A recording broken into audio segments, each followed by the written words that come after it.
Perch Labs, we test and review over 100 laptops per year.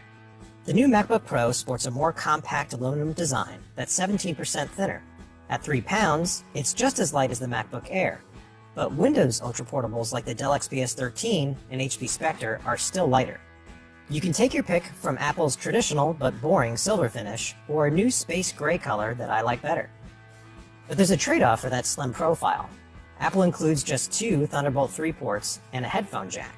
This means no full-size USB port for plugging in your iPhone, and no SD card slot for transferring pics from your camera. The good news is that the ports you do have can be simultaneously used for charging, data transfer, or connecting up to 2 4K displays.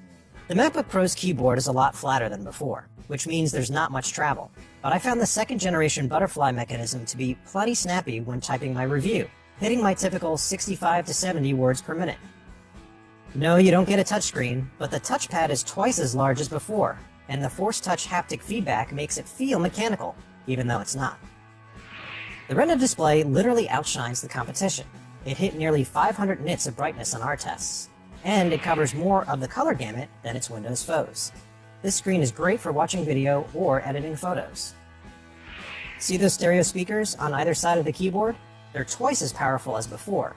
I cranked my favorite tunes on Spotify without that usual nasty distortion. In order to include Intel's Iris graphics, Apple decided to equip the MacBook Pro with a 6th generation Core i5 processor instead of the latest 7th generation chip. The result is a notebook that's fairly speedy, but actually behind the competition. When it comes to overall performance, the MacBook topped the category average, but fell to the latest machines from Dell, HP, and Lenovo. At least the new SSD is speedy. It hit more than 500 megabytes per second, which tops all of its closest Windows competitors. The new MacBook certainly isn't lacking in endurance. Its battery lasted over a whopping 12 hours on our web surfing test. That trumps most Windows ultraportables, though the Dell XPS 13 is still the one to beat. Among the newer laptops in Apple's lineup, the $1,499 13-inch MacBook Pro represents the sweet spot. It has a bigger screen and more power than the $1,299 12-inch MacBook, and while it lacks the innovative Touch Bar on the $1,799 Pro, this model will be fast enough for most people.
SPECTRE is one of the thinnest detachables we will ever produce, at around 13 millimeters thick.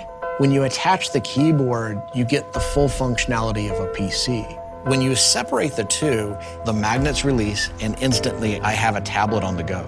With a simple switch, you're actually able to deploy a kickstand to interact with it in a notebook way. But it also can recline all the way down to what we call an inking mode. When you close it, you see this seamless kickstand. In the top section, we actually have the antennas built in. This is designed to be LTE or 4G. You choose the carrier and you're always connected. And we put one of the largest batteries possible so you can stay connected longer. Our active stylus uses a Wacom digitizer that's built into this. We actually have put in some of the latest Intel technology. It is really a balance of creativity and play. It really is a piece of art.